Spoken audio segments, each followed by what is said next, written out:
Revelation is only about the Europeans by Truth Vids.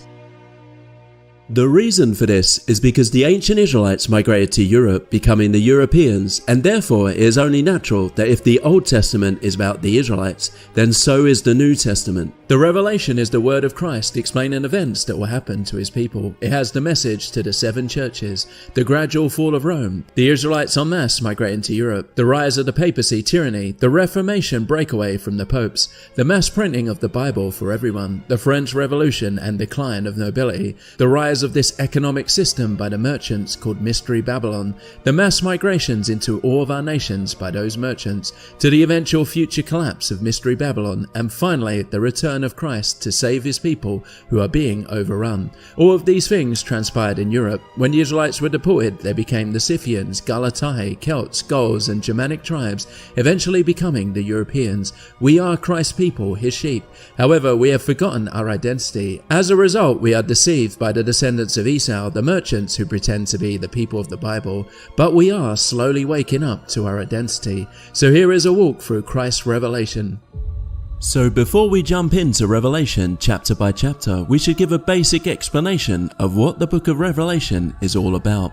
Overall, it's primarily a step-by-step prophecy in a chronological order of what would happen from the time of its recording around 100 AD to the eventual second coming of Christ. Since it has been over 1900 years, it should be reasonably expected that many of its prophecies have already been fulfilled by now. And since the Europeans are the Israelites, we will see that all the prophecies focus on them, what will happen to them, but also what the enemy, the race of Cain and Nephilim, will do to oppose the Europeans, such as the recent mass migration to our nations to try to wipe us out. Since Revelation is laid out in a methodical chronological order following the European timeline, it helps us understand Revelation as we can pick out key events in Europe, and Revelation is explaining what would happen. Revelation goes into far more detail than all the other prophets of the Old Testament, but of course all the prophets and prophecies correlate together, and understanding the Old Testament prophecies helps us understand Revelation and vice versa. Revelation also explains things that have happened far in the past, even revealing certain things the rest of the Bible is quiet on. So at times as Revelation goes through European history, it will jump far back in time, even as far back as Genesis, to better explain the why and how events came to fruition in Europe, especially how our nations have been usurped by the race of Cain with their international banks, and how and why they are trying to destroy us. So now, starting from the beginning. So in Revelation chapter 1, Christ has a message for the 7 assemblies which are in Asia. This is referring to Anatolia, which at the time was inhabited by Greeks, Romans and the Germanic tribes, all of which were white and descended from the ancient Israelites. Christ has no message to any other people. At this point in time, Greece, Rome and Anatolia were the center of white civilization, but eventually Anatolia, parts of East Europe, Spain and southern Italy would be overrun by Arabs and Turks, and white civilization would shift to Western Europe, where the migrating Israelites during John's time were called Scythians and Germanic tribes. They had settled and would build up to become the Christian world. We get a vision of Christ himself, whose head and hair, that includes his face, are both white as wool and white as snow, so he must look like a European. It is not saying that the texture of his face or hair are woolly or like snow. It is comparing the color to wool and snow. His eyes are like a flame of a fire, and a flame is blue. His legs are like fine brass, again a white man but tanned. And Christ has the keys of death and Hades. Hades was the underworld where dead Adamites would linger. It was called Sheol in Hebrew in the Old Testament, but now it is gone and all Adamites are with Christ, and eventually there will be no more death when Christ returns. Only Adamites with the breath of life return to God, to Christ. Anyone who is Nephilim has no breath of life and ceases to exist. In Revelation chapter 2, Christ has a message for the 7 assemblies. These assemblies were real groups of Christians that existed, but they are used here as allegories for the type of Christians that existed then and always. The key to understanding the types is the Greek meanings of the names of these assemblies. All Christians can fit into these categories. Ephesus, which means desirable, they are chastised for leaving their first love. These are Christians who started off good but eventually leave Christianity for a false, filtered down, more desirable version that allows all kinds of sin. And Christ encourages encourages them to return to true Christianity. Smyrna means anointed, and these are Europeans who understand Christianity is only intended for them, and Christ has no criticism for them, but warns them the adversary will come after them, meaning the race of Cain. They were behind the Islamic invasions, and they invented the religion. When they failed to overrun Europe, they have instead resorted to mass migration and promoted mixing. This is the primary method they are trying to destroy Christ's people with. Pergamos means citadel, and this is Christians in position of power, and they are warned that this is where the adversary will infiltrate and attempt to teach fornication, which means mixing. Primarily, the race of Cain have gained financial control through their international banks, and via that control every part of our society, and through that they are able to facilitate mass migration. Thuatria means heavenly sacrifice. These Christians seem to have learned the scriptures well, and some have even done great things, but even despite this, some of them allow fornication, and Christ warns he will kill the children of fornicators. We should notice here that fornication, which means mixing, is singled out by Christ, and he repeatedly warns his people not to partake in it. So now Revelation chapter 3, and we're on to the last 3 of the 7 churches. Sardis means precious stone, so they look good, but Christ warns them they are dead, meaning their works. The color sardis is typically a reddish, ruddy color, and the Romans used it as a sealing signet. Of course, all ruddy Adamites are saved because they have the breath of life in them. However, Christ warns them that some have already soiled their garments. This is an allusion to mixing, as Christ warns some will be wiped from the book of life. The Bible is the book of life, and the Bible is the race and genealogy of Adam, as we read in Genesis. So when an Adamite mixes with Nephilim, they are erasing their family history or future descendants from the book of life, as their descendants are no longer Adamites. So Christ warns them to repent. Philadelphia means brotherly love, and Christ does not criticize this assembly at all. These are Europeans who help their fellow people, and Christ states he will protect them. Today we are deceived by Satan into helping and giving aid to other peoples. Technically, all the Nephilim, all the descendants of the fallen angels, are collectively Satan, meaning the adversary. They are genetically opposed to us, God's creation. But here Christ clarifies the head or synagogue or gathering place of Satan is collectively those pretending to be the Judeans, who really are the descendants of Esau, who had merged with the Judeans and adopted their customs 150 years prior to Christ's coming. Christ tells us they are liars and would come to worship at our feet. This happened once Europe Christianized. The race of Cain was ostracized from society and denied citizenship. They became the property of the monarchs. But this ended by the time of the French Revolution. Laodicea means righteousness, but from a man's perspective, not godly, so self-righteous. These Christians are neither hot nor cold. They seem to know the scriptures but don't follow it. This would describe many Christians today who have gone along with the world. They think they are rich and wealthy because of their materialistic possessions, but these will count as nothing when they get to heaven. And Christ advises them to buy gold refined by fire, meaning perform good deeds in this life. This will come with you as a reward in the next life. So overall, 5 of the churches are criticized and 2 are not. Brotherly love and anointed people, but they are warned about the adversary. The main warning to the 7 churches is against mixing, which the adversary is behind. So whatever category you would fit in, is the 2 good churches you should try to emulate. In Revelation chapter 4, we get a vision of the throne of Yahweh, and seated upon the throne is Christ himself, who must be God incarnate. In previous descriptions, John described him as the appearance of bright white light and burnished brass, so looking like a white European with tan features. Here Christ is described like jasper and sardis. Jasper may be white, and sardis is generally a reddish color, so perhaps the description can evoke the appearance of Solomon on his own throne, where we read from the words attributed to his wife in chapter 5 of the Song of Songs, "My beloved is white and ruddy, the chiefest amongst 10,000. Now coming out of the thrones we have the 7 lamps of fire and the 7 spirits of Yahweh. So the 7 lamps are the 7 spirits of God, which must also be the 7 Christian assemblies of Yahweh. Then the 7 spirits must represent the conditions of the people of Yahweh in the world, the Europeans who are the Israelites. These describe the conditions of his people throughout the entire time that they are in the world. Around the throne we have angels and 4 living creatures, which are described looking like a lion, a bull, an eagle, and a man. These are the 4 symbols of the chief tribes of Israel: Judah, Ephraim, Dan, and Reuben. Here we see again that the focus of Revelation is the children of Israel, and as we go through Revelation, it is solely going to be focusing on the Europeans, and this is because the Europeans are the 12 tribes. It always is focused on the same people, just like the entire Bible. In Revelation chapter 5, the Lamb who is the Lion of Judah, the root of David, has a scroll with 7 seals. Christ is the Lamb who died for Israel. The Israelites were his wife who had cheated on him by going after other false gods and mixing with the Canaanites and other peoples descended from the Nephilim. As a result, Yahweh divorced his people and they were sent into captivity, where they became the Scythians and other tribes migrating to Europe. Yahweh had to come down as a man to die. This way his wife, the Europeans, were freed from the penalty of death, and upon being resurrected, Christ can now remarry his people. This is a key part of Christianity, but virtually no Christians today are aware of it. As we go through Revelation, it will be clear that the earth or world is only referring to his people wherever they are. As for the 7 seals, one by one as they are opened, they describe the stages and eventual collapse of the Roman Empire. Then we get the 7 trumpets describing later European history, and then we get the 7 plagues describing even later European history. Yahweh only punishes and chastises his own people to correct them, and Christ's sacrifice so that he could reconcile with his people and the revelation itself are all and only to do with the Europeans, because we are the 12 tribes.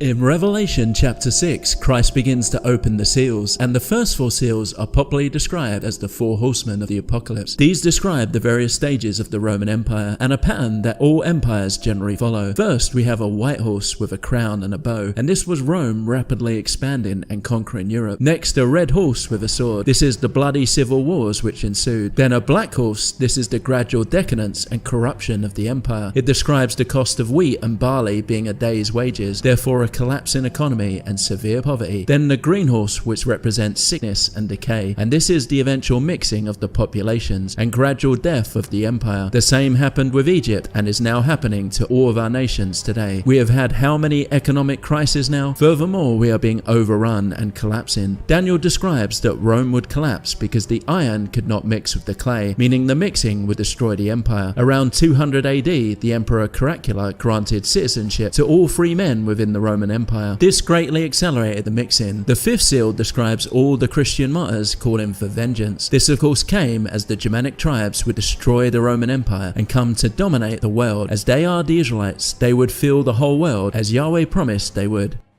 In Revelation chapter 7, we see the 12 tribes being sealed, which serves as a guarantee that they survive. And since this is sandwiched in between the 6th seal and the 7th seal being opened, which is all to do with the collapsing Roman Empire, then the 12 tribes must be the Europeans within Europe. Next, we see a vision of a great multitude from all nations and tribes and peoples and tongues standing before the throne and before the Lamb. The Israelites were promised to become many nations where they would naturally develop their own cultures and languages. And this great multitude has come from the Great Tribulation.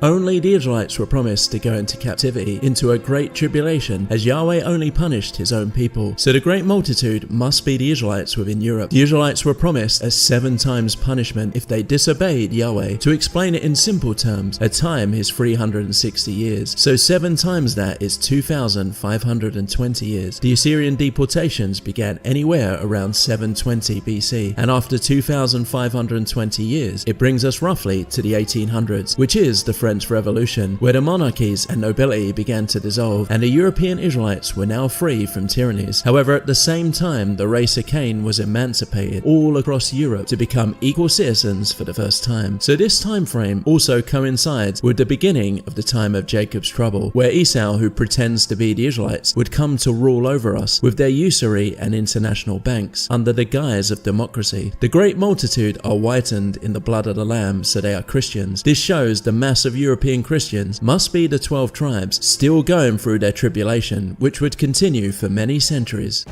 So we're on to Revelation chapter 8, and we begin to get the 7 trumpets, which are a part of the last 7th seal. The Roman Empire is on its last legs and is about to collapse. As a result, Europe is thrown into complete calamity. The first trumpet, there came hailstones and fire mixed with blood, and 1/3 of the earth, trees and green grass had been burnt. There was never an event where 1/3 of the whole world was burnt. This is an allegory for events taking place in the Roman Empire. So the 1/3 of the earth is only referring to 1/3 of Europe here. It does not even consider any other people peoples. This is the Germanic tribes such as the Huns and Goths overrunning a third of the Roman Empire, burning and pillaging it. Next, the second trumpet, and thus a great mountain burning with fire had been cast into the sea, and a third of the sea became blood, and we have a third of creatures with souls, so men and ships being destroyed. Usually a mountain represents a nation, and the sea can often be the masses of people, but here we have literal ships, and the Vandals are this great mountain who cut a swath through Europe then to northern Africa, where they captured Carthage and a fleet of Roman ships, so now having over a third of all the Mediterranean ships, from which they began to launch raids to Sicily and even Rome itself. Then the third trumpet, a great star fell from heaven called wormwood, which causes many men to die. This must be cross-referenced with Daniel, who described that once the Roman Empire began to collapse, there would be 10 kings, and the 11th would rise who would subdue 3 kings. This is Justinian, the 11th emperor of the Eastern Roman Empire. He defeated 3 Germanic kings, retaking a third of the empire, notably Italy, Africa, and parts of Spain. The fourth trumpet gives us more details as it causes a third of the sun, moon, and stars to darken. The sun and the moon represent governments, and the stars the children of Israel. Justinian is significant as ultimately he paved the way for the Roman Catholic papacy in Western Europe, which would tyrannize the Europeans for many centuries. Also Rome, which had been sacked and virtually deserted, was able to rise again, which would be the beast or the empire's head wound miraculously recovering later in Revelation. We then get a warning of the 3 great woes which are coming, which will be the Arab invasions, then the Turkish invasions, and then finally the emancipation of the race of Cain, all which would have dire consequences on the Europeans who are the Israelites.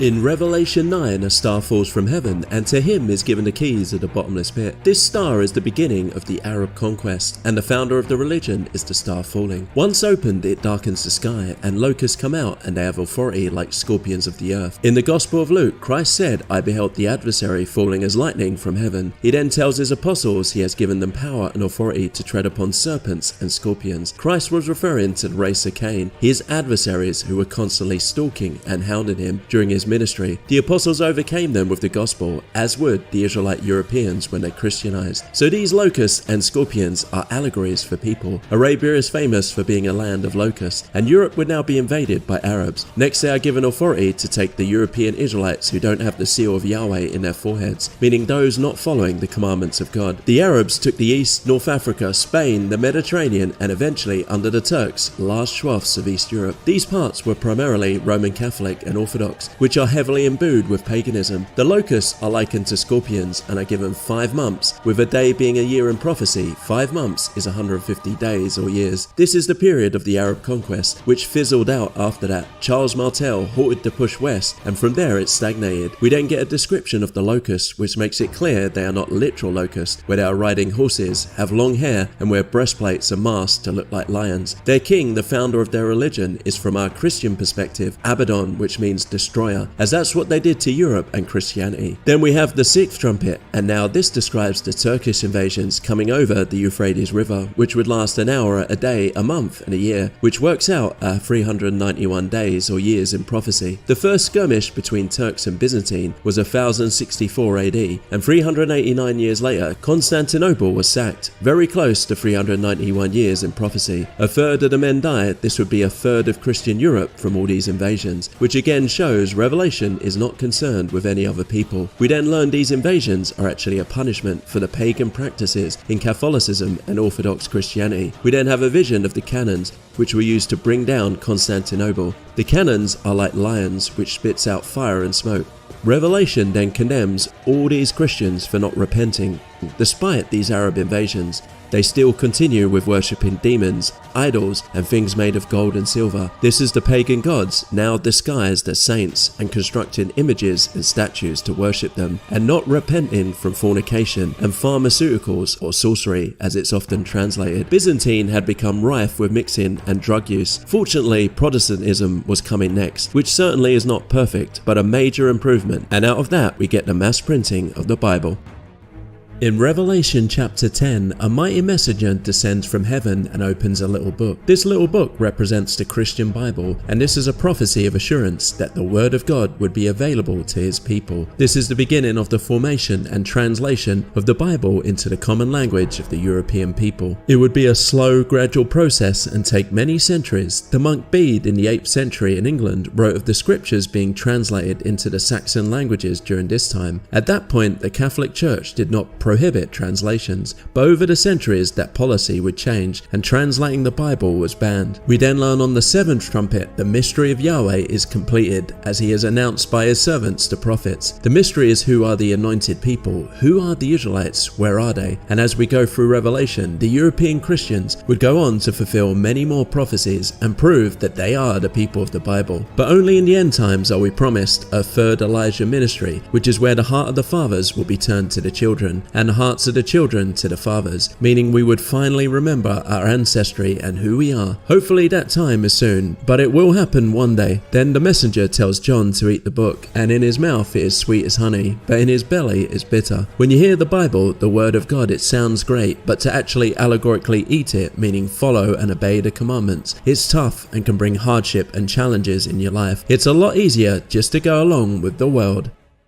In Revelation chapter 11, we see the Europeans being identified as the two witnesses, who are Israel and Judah. First, the temple of Yahweh is being measured. This is not a literal structure, rather the Israelites or Europeans themselves are this temple. Christ said he would dwell in us and our bodies are temples. This temple or the Israelites are going to be trampled for 42 months, which is 1260 days or years in prophecy. This is the time from when Europe went Christian and ended up tyrannized by the popes, from which they eventually rebelled and were set free. By doing so, they stood up, fought and died for the testimony of Christ to be freely available and thus witness for him, hence they are his two witnesses. No other people but the Europeans have done that through history. The Europeans are likened to two olive trees and two lampstands. In the Old Testament, Israel and Judah are compared to these as well. Reading the Old Testament helps us understand the allegories used in Revelation. A beast will descend out of the bottomless pit and make war with us, which are the same people who crucified Christ. When Christianity spread in Europe, they were ostracized from our society, but eventually they gained control of the Catholic Church and began introducing covert usury and other practices.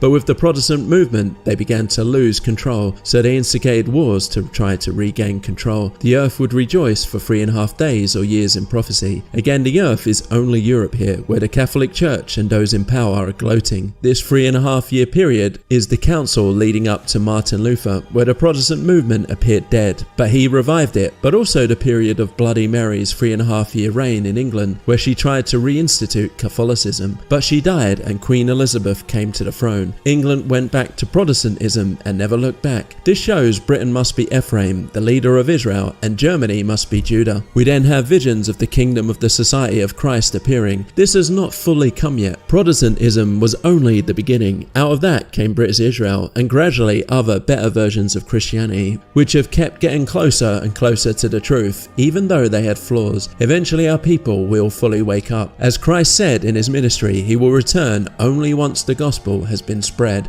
The true gospel that Europeans are the Israelites has not yet fully been spread, but Christ promises it will eventually, and we await that day.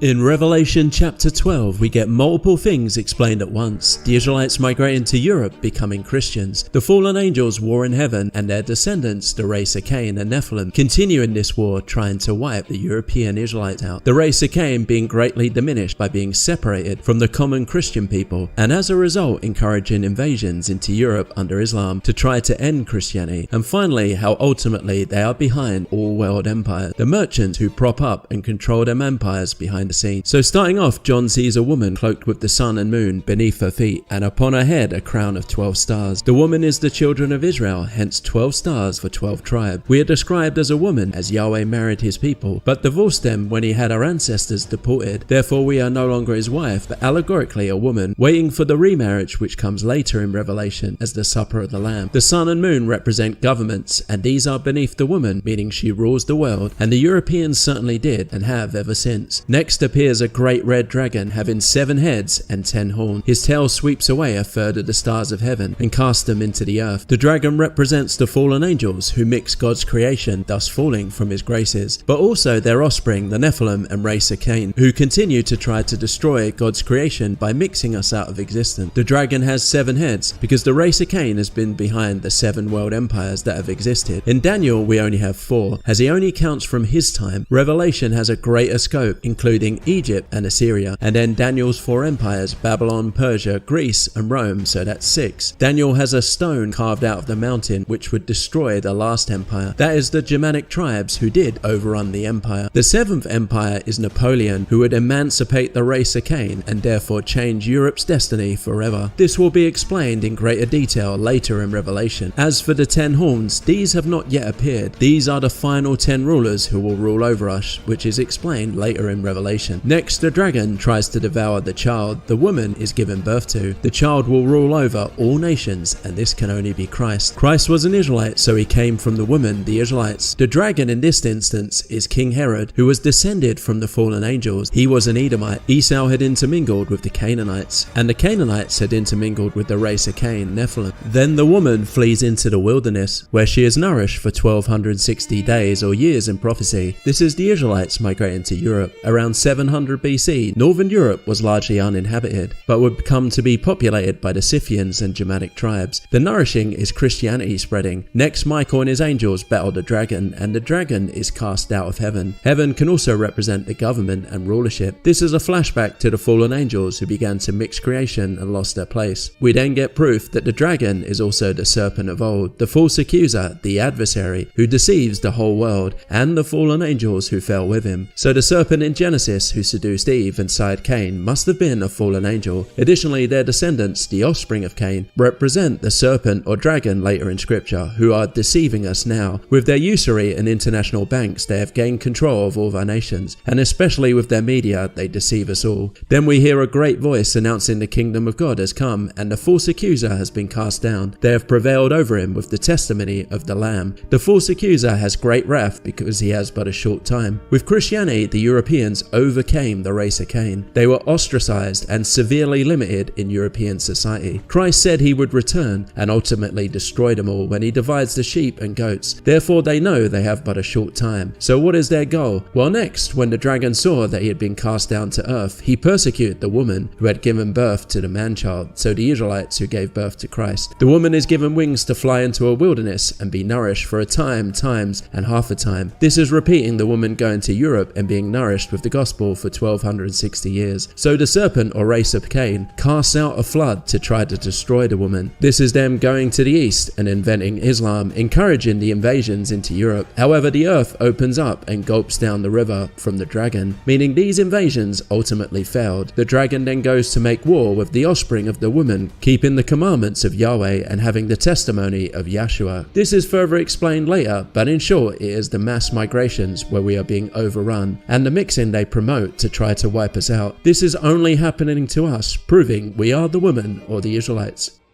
In Revelation chapter 13, we learn that of all the 7 world empires that have tyrannized the Israelites, one would be revived. This is the papacy coming out of the former Roman Empire which ruled over us, now with the mark of the beast. So starting off, John sees another beast just like before, as it has 7 heads again, 10 diadems, and upon its head the name of blasphemy. This time John describes the beast very much like the beast in Daniel's vision. It's a mix of a leopard, a bear, and a lion. This should help us understand the beast represents worldly empires, just like Daniel's beast did. We learned that ultimately the dragon gives the beast its power, meaning the race of Cain, the merchants, are always behind these world empires with financial control. One of their heads is slain but miraculously healed. When the Goths sacked Rome, it came to be virtually deserted, but only a few centuries later, under the papacy, it was ruling over Europe. Then the whole earth marveled after the beast. The earth here is only Europe, only they worship the popes. Then it is asked who is like the beast and able to make war with it, meaning the Israelites have been subjected to these world empires, and none of us are able to take down these empires until Yahweh God wills it. The beast speaks blasphemies and is given 42 months of authority. All empires forced the Israelites to worship pagan gods, and even the papacy forced a lot of paganism on the people. The 42 months is 1260 days or years in prophecy. The Assyrian Empire began around 810 BC and Rome fell around 476 BC, which is 1280 years later, very close to the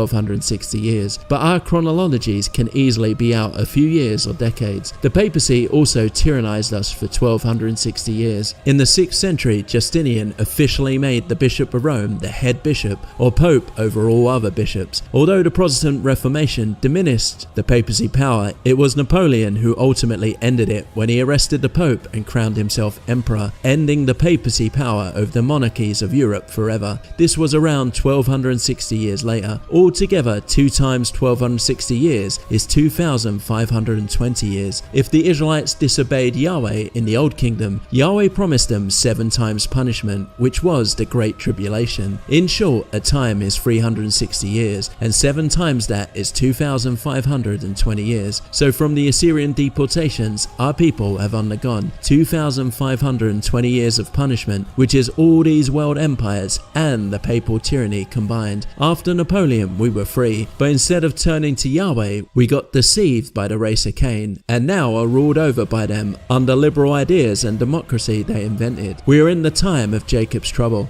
Next, the beast is given authority to make war with the saints and overcome them. All these empires and the papacy have continuously defeated the Israelites until Yahweh declared their time was up. Next, John sees another beast. This time it only has 2 horns, like a lamb, and spoke as a dragon. This is a more detailed explanation of the papacy, who ruled over Christian Europe under the pretense of being Christian, but tyrannized Europe and forced pagan practices like a dragon. The beast shows a great sign and makes fire come down from heaven. The popes made fire come down upon the earth by making war against the saints and forcing the various nations of Christendom into papal idolatry with the threat of war and interdict. Then all small and great, wealthy and poor, free and enslaved, bearing the mark of the beast, and cannot buy or sell unless they have this mark. Most people will pick a random event in history and imagine it is the mark of the beast, such as a chip being put into our arms from which we can only buy and sell. But the revelation is in a methodical order, and the mark of the beast is all to do with the papacy. So this mark is in the right hand and forehead. The forehead refers to your thoughts, and the hand your actions. This should be cross-referenced to Deuteronomy, where the Israelites are commanded to have the commandments of God in their foreheads, and their work should be obeying the commandments. So during the papacy's time, the common people did not have access to the Bibles. They were at the mercy at whatever paganism the clergy taught them. The papacy set up bishops all over Europe, where virtually every town and village was tyrannized. If you were excommunicated, everyone was banned from having anything to do with you. Therefore, you could not buy, sell or trade with other Christians, and you would likely undergo severe hardship, perhaps even starve to death. So if you didn't follow and obey the church, in other words didn't have the mark of the beast, referring to the papacy, then you could not buy or sell. And at this time the race of Cain had taken over the papacy. The Medicis and other families were like a crime mafia family, running it as a business to exploit the people. Of course, history repeats itself, and the race of Cain rule over us again, and are trying to do the same thing, making it increasingly difficult to buy or sell unless you obey them, where they can freeze your bank accounts. Furthermore, they are trying to make a cashless society where they can take your card or credit away from you. But we are not quite there yet. Finally, we are given the number of the beast, which is 666, and some of the other Greek manuscripts have 616. Throughout history, the popes have called themselves the so-called Vicar of Christ, vicar being substitute, but a living God does not need a substitute. In Latin, this title is Vicarus Filii Dei. In the Latin system, letters have numerical values, and added together it makes 666. This helps us identify this beast as the popes.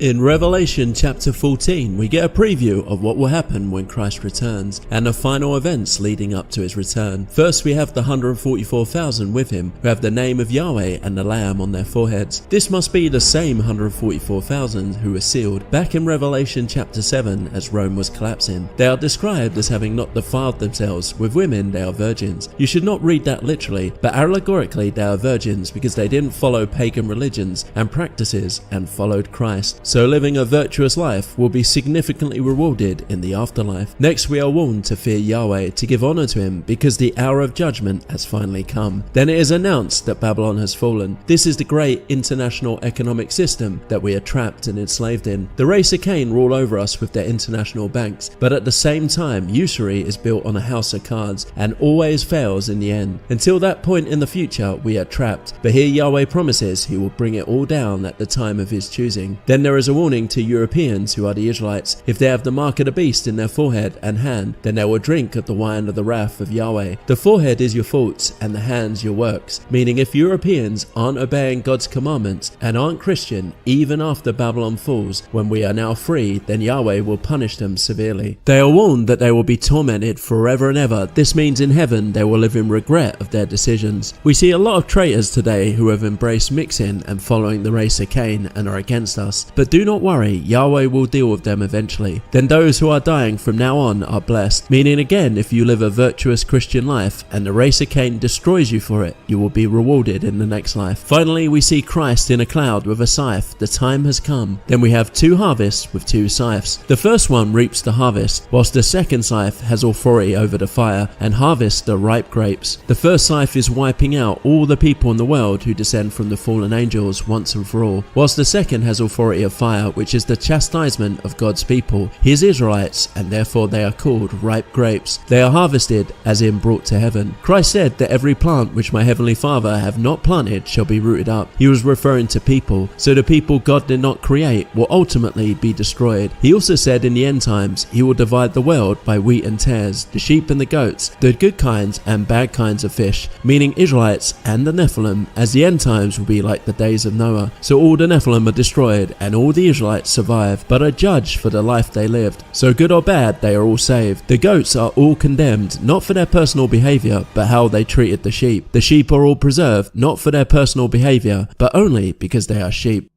So now, Revelation chapter 15, the 7 last plagues are about to be unleashed, which is also related to the third great woe. Here we are returning back to the narrative of chapter 5, where the Lamb or Christ was opening a scroll which had 7 seals. But just before that happened, John sees glass sea mixed with fire, and those who are prevailing over the beast, and from his image, and from the number of his name, standing upon the glass sea, holding lyres from Yahweh. The glass is the masses of people, and fire is the fiery trials promised only to the Israelites, to chastise them and correct them. Those who prevail over the mark of the beast, meaning they obey the commandments of God, are standing upon the sea. They are those who overcame the fiery trials. This should be cross-referenced to when Christ walked on water, and Peter asked if he could, but then he stumbles and Christ helps him up. If the sea is the masses of people overrunning us, then only by obeying Christ can we be like Peter, with the help of Christ eventually overcome the water. Those that have overcome this are standing above the sea of glass and singing the song of the Lamb, which is the song of Moses. This is a song only for the Israelites. It was a song Moses was instructed to sing to the Israelites. It was not intended for anyone else. It describes how Yahweh brought the Israelites out of Egypt and all the history they underwent. Why would Christians be singing a song about the history of the Israelites unless they were the Israelites? Revelation has only been about the Europeans with the fall of Rome, the Arab conquest, the papacy, the Reformation, and here nothing has changed. We are the Israelites,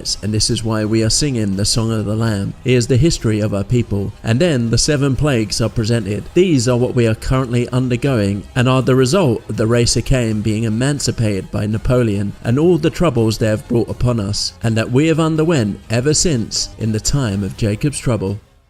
So, Revelation chapter 16, the 7 great plagues are unleashed, and these all describe world circumstances leading up to the fall of Mystery Babylon, which is the world economic system set up by the race of Cain we are enslaved in today. Previously, we've seen what will happen as Christ returns after Babylon falls, but here we are going into more detail leading up to that fall, which will come soon. The first plague gives grievous sores upon men who worship the mark of the beast. As we explained during the reign of the popes, the Christian people had no choice but to obey. But in the past few centuries, we've been in the age of liberty, where people are more or less free to choose how they want to live their lives. So if they still choose to follow and obey the beast system, they risk the wrath of Yahweh. Furthermore, with the printing press, Bibles have been freely available for Europeans to read, so they have no excuses. Next, a bowl is poured onto the sea, and it became blood as if dead. The sea being the mass of the world's people, and by that we only mean nations of Christendom. This is Christianity dying dying and being replaced with materialism, individualism, and humanism. And now the third bowl, and the rivers and springs of water became blood. This is the many wars that came since the emancipation of the race of Cain and their control over our society. In the Old Testament, rivers and streams are frequent allegories for nations and races of people. Then the fourth is poured out upon the sun, and had given it to burn men with fire. The sun in the Revelation often seems to represent the power of worldly governments as ordained by God, and in the past few centuries our governments have become more and more tyrannical, and the race of Cain even gloats, labeling our society as post-Christian. They have power to destroy us, but it is our own doing for turning against God. The fifth is poured upon the throne of the beast, and his kingdom became darkened. Since the race of Cain has gained control of our society, our cities have become unsafe and dangerous as they are being overrun, and furthermore we are being poisoned with foods and pharma. Diseases such as cancer have become out of control. Now the sixth, the Euphrates River drying up, making way for the kings of the east. This is the race of Cain weakening the west and industrializing the east. This would never have happened without their aid. Then we have the three unclean spirits like frogs coming out of the mouth of the dragon, beast, and false prophet. Frogs have no prior allegorical use in scripture, but the French have been described as frogs for many centuries, and the French Revolution had an enormous effect on all Europeans, as three ideals, liberty, fraternity, and equality, came out of it, which have gone out to all white nations. The idea of these three, as well as the brotherhood of man, are the supposed moral ideas the race of Cain have cloaked their deception behind, but they are contrary to the exclusive Christian covenant relationship the Israelite Europeans have with Yahweh their God. There is no liberty without God and obeying his commandments. Any immoral and sinful society will fall prey to tyrannies. It's inevitable. Likewise, Christians do not have equality. Wives and children should be subject to their husbands, and we are all born with different abilities and gifts from God. Christ himself said in his parable, some are given 5 talents in life, and some 2. As for the universal brotherhood of man, God only cares about his people, the Israelites, and we are commanded to do the same. Next, those unclean frogs are described as the spirits of demons, making signs to the kings of the whole inhabited earth, to gather them to the battle of the great day of Yahweh the Almighty. So these three ideals have made it into our governments and are being used as excuses to overrun our countries and gather all peoples against Christians. We are then warned to be vigilant as we are being drawn into Armagedon. This will be described in more detail later. Next, we have an earthquake so great the world has never seen before. Evidently, things are going to get very bad in our nations before Christ returns. Finally, we get another description of Mystery Babylon falling. 3 parts, and the cities of the nations fell. The islands and mountains flee. A hailstorm like boulders out of heaven came upon men who blaspheme Yahweh. This has not yet happened yet, but islands and mountains, in the words of the prophets, are often allegories for nations large and small. So once Babylon falls, chaos will ensue. All you can do is obey God, keep his commandments, and stay vigilant.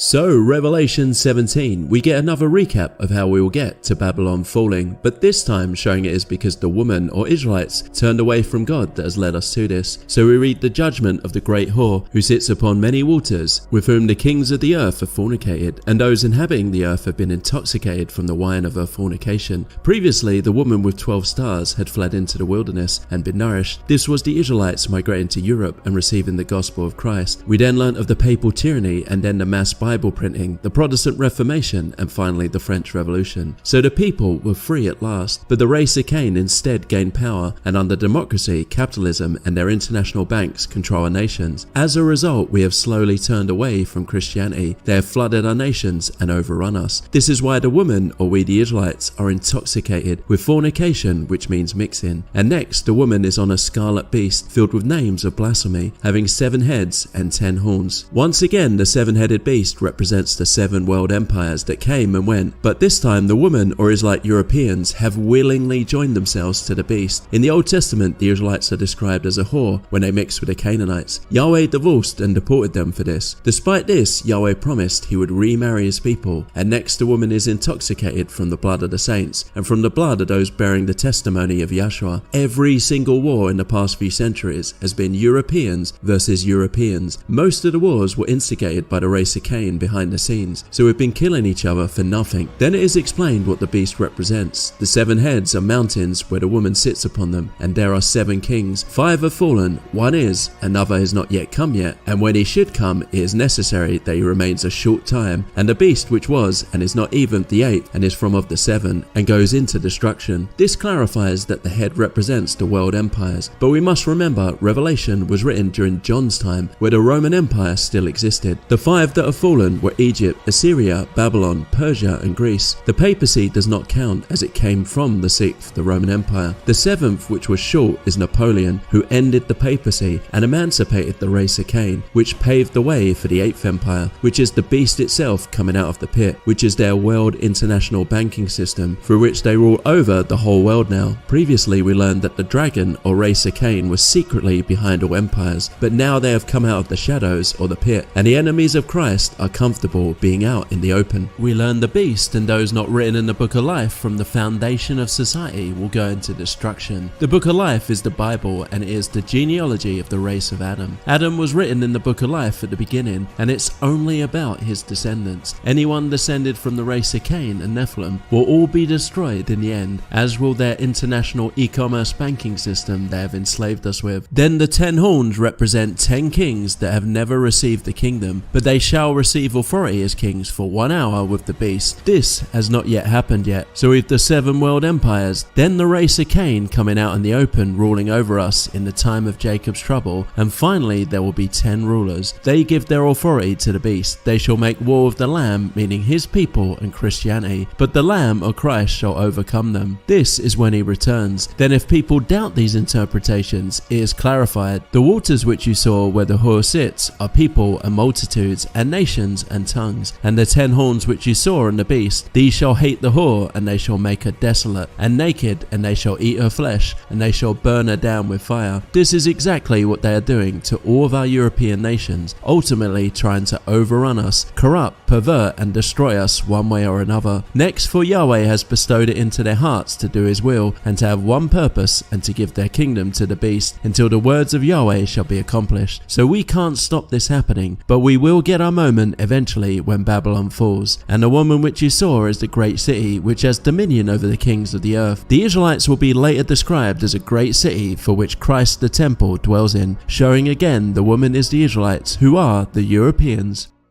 In Revelation 18 we have Babylon falling, which is the international economic system which the Edomites have trapped and enslaved us Europeans in. So far in Revelation, Babylon has fallen twice, meaning these are recapitulations of the same event but telling them from a different perspective to help us understand it better. Then it is explained how all of our nations have become a dwelling place for demons and unclean spirits. These would be people descended from Cain and the Nephilim. So if our nations became like this, they must have not originally been like this, meaning the demographics have drastically changed recently. And looking at all of our nations, we've seen that happen in the past few decades. This helps us identify what people are the demons or Nephilim. Then my people, meaning God's people, are commanded to come out from amongst Babylon, not to partake in her errors, and that you would receive of her wounds. Only the Israelites are God's people, and the Europeans are commanded to finally separate, not just from Babylon, but from the people who have overrun us. If they do not, then they will suffer the consequences. Then there is a call for vengeance to return double. The prophets also allude to this as well, that once Babylon falls, Christians will have an opportunity to return the favor. Then the whore, which would describe many European Israelites at the time, say in their hearts, I see a queen. I am not a widow, I have not seen grief, and therefore plagues and fire will come upon them. If Europeans aren't Christians at this point and still accept this beast system, they are essentially married to it, but it will be destroyed. We should be obeying Christ's commandments and awaiting the remarriage to him, which is described later in the Supper of the Lamb. Then the merchants of the earth weep and lament over Babylon the Great, this usury-based system that enriches them, being gone forever. It's never coming back. They can no longer print unlimited money. This helps us identify that Babylon is this great economic world system they have enslaved us in. We learn that the pharmaceuticals, or sorcery as it's commonly translated, have deceived us all and are responsible for killing many of the saints, meaning Israelite Europeans. This is not only the drugs they've tricked us into taking, but also the poisons in the foods and water. From this you should realize, be very careful what you eat and where you get your food from.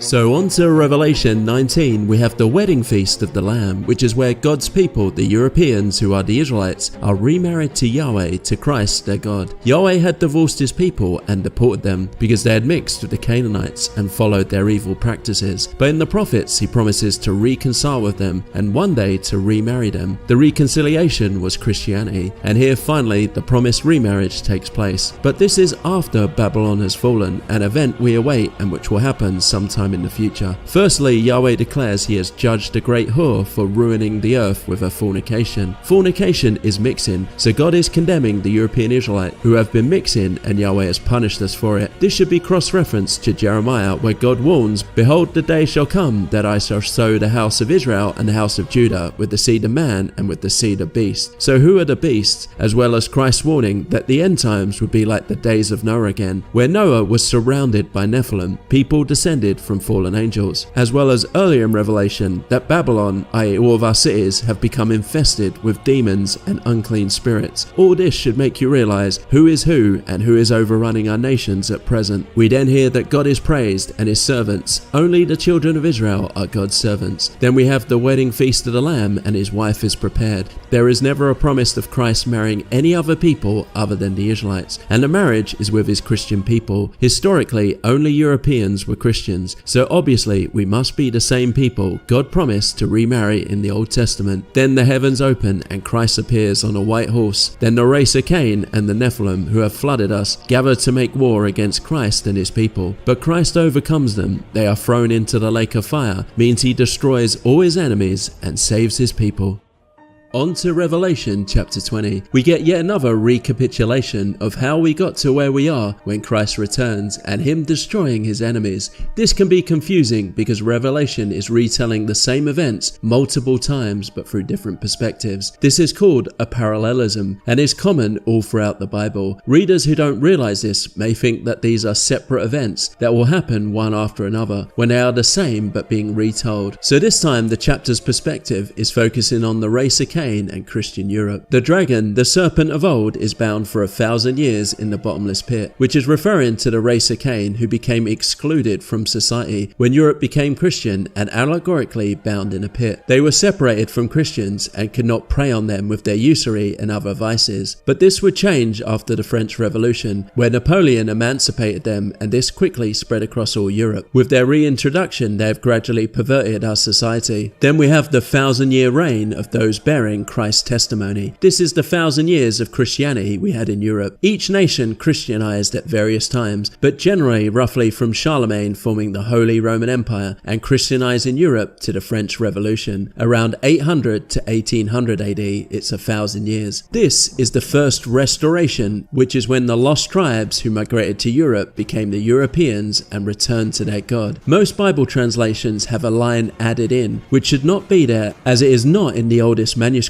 That is, but the rest of the dead lived not again until the 1,000 years were finished. This causes massive confusion. But when that verse is removed and resurrection is properly translated to restoration, we understand Europeans Christianizing was a restoration of God's people, the Israelites, who were deported, disowned and divorced, being restored to their God, their husband Christ, and it lasted about 1,000 years. So the two events correlate, the race of Cain being excluded from European society and the European people being able to be Christians for 1,000 years. But it didn't last forever. After this, the adversary is released to deceive all nations, and in the past 200 years since the French Revolution, without the feudal system, they have installed themselves as the rulers of our nations under the guise of democracy, and with their international banks, capitalism, and repeated boom and bust cycles, they have sapped all the wealth and practically own everything now. They are described as Gog and Magog, gathering all enemy nations against the camp of the saints. This is them industrializing and propping up all other nations, while simultaneously weakening our nations and flooding us. This is described as surrounding the camp of the saints being Christ's people, the European Israelites. Magog was a son of Japheth. It is very likely that his descendants lived above the Caucasus Mountains. The reason Magog is referred to here is once Rome Christianized, especially Byzantium, by the 5th and 6th centuries, the race of Cain were barred from holding public office. They could no longer practice usury and were no longer allowed to own Christian slaves. As a result, many left and went to Khazaria, which was above the Caucasus Mountains in the former lands of Magog. Here they devised a plan to destroy Christendom, first with the Arab and Turkish invasions, but they failed, and then more recently the current mass migrations, which is simply an extension of this plan devised 1500 years ago, hence the reference to Magog and gathering all enemy nations against us. A lot of Christians believe that when Christ returns, he will bind some fallen angel who is Satan, only to let him back out 1,000 years later. Not realize this is based on mistranslations and a verse that shouldn't be in Revelation, and additionally that Satan, or the adversary, is the race of Cain, who are doing what Revelation warns they will do right now at this very moment. We then get an assurance that they will all be thrown in the lake of fire, meaning destroyed utterly. Then a white throne appears, and seated upon it is Christ. His people, great and small, are judged upon the things written in the book of life. Anyone descended from Adam who is an Adamite would be in the book of life, as it is the Bible and the race and genealogy of Adam and his descendants. So they are judged by the good deeds they did in this life. This would be good things you did for your own people, not any other people. Death and Hades are destroyed, meaning we will no longer die, but be with Christ forever and ever, whilst those not written in the book of life, meaning non-Adamites, are destroyed utterly. On to Revelation chapter 21. After Christ has destroyed all his enemies, we now have a new heaven and a new earth, but the sea is no longer. The sea is an allegory for the masses of people. Earlier in Revelation, the serpent, meaning race of Cain, cast a flood at the woman, trying to destroy her. The woman is the Israelites, so a flood is overrunning their nations with masses of people. But here the floods are gone forever. As Christ has divided the world between wheats and tares, sheep and goats, good and bad kinds of fish. The holy city, Jerusalem, descends out of heaven as a bride, meaning the city is an allegory for the Israelites who Christ is going to marry. We are told that the cowards and the faithless and abominable and murderers and fornicators and drug makers and adulterers and all those who lie, their fate is burning in the lake in fire and sulfur, which is the second death, meaning they will be destroyed utterly. Yahweh promised to cleanse all the sins of the children of Israel, so even if they have committed some of the above sins, they are cleansed. So this is only referring to the race of Cain and Nephilim, who commit all of these things, and they will be destroyed utterly. Then that allegorical city is described as having 12 gates, and above the gates 12 messengers, and names inscribed, which are the names of the 12 tribes of the sons of Israel. Again 12 gates, because it's the 12 tribes, the Europeans, and it has no temple, for Christ is the temple in the middle. Of course he also dwells inside us. Here we see the whole Bible is about the children of Israel. It starts with Genesis, giving us a history leading up to Abraham, and from then on the Bible is solely focused on the family through Jacob, and as the Europeans are the Israelites, that's why Revelation only focuses on them, as it's continuing the biblical narrative of solely being about the Israelites, and in the end only they survive. The other Adamic nations got mixed out of existence, but they will be there in the resurrection. Finally we get another assurance there will be no race of Cain and no Nephilim, as nothing common and which makes an abomination and a lie can enter, and only those written in the book of life can enter. In other words, all those descended from the fallen angels are a lie and an abomination, and they are finally gone forever. So now the last chapter, Revelation 22, we see the rivers of the waters of life coming out of the throne of Yahweh and out of the Lamb or Christ. So Christ must be on the throne, and it's emanating from him as he is God. Yahweh God himself is the true river or source of all things which are pure and legitimate, and everything which he had created is good, and therefore it originates from him. If God did not create you, then you don't originate from this river. We also have the tree of life, but there is no tree of knowledge of good and evil anymore.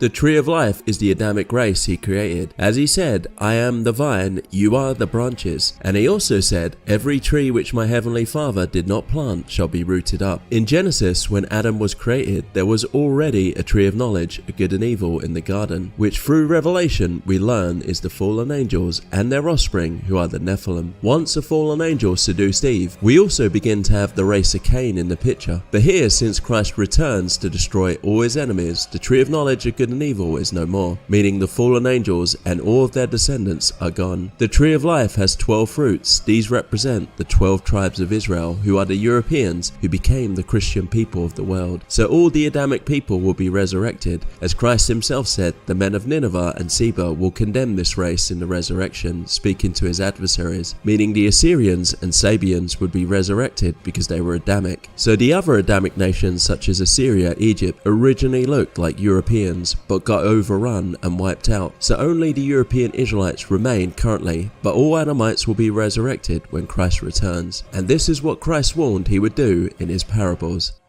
So in conclusion, we can see that the revelation is all about us, the European people, and all the events that would transpire in Europe. Revelation helps us understand how we got to where we are now, with the Germanic tribes destroying the Roman Empire, to them Christianizing and resulting in the race of Cain being allegorically bound in a pit. The pushback of the Byzantine Empire, with Justinian paving the way for the papacy tyranny, the race of Cain being behind the Arab conquest, and then later the Turkish conquest to try and destroy Christianity. The European Bible printing and eventual Protestant Reformation to fight for the freedom of the gospel being available to the common people, Napoleon's brief empire resulting in the end of feudalism, but also the race of Cain being freed from the pit, and then slowly them taking over our nations with democracy, usury and their international banks. Us as a result being in the time of Jacob's trouble, where our nations have been morally corrupted, de-Christianized, and we are being overrun. This is the point we are at now, and if all these events are described in Revelation that happened, then we have an assurance that the next parts will also happen. That Babylon, this great international economic banking system that enslaves us, will eventually fall and collapse in on itself. That Christ will return to save us, his people, and he will destroy all his enemies. We await that day, and in the meantime, we must spread the real gospel, that we Europeans are the Israelites of the Bible. Thanks for watching. If you thought this video was helpful, feel free to donate and support me. And also watch 100 Proofs the Israelites Were White. There is a 14-hour video available. Praise Yahweh and hail Christ.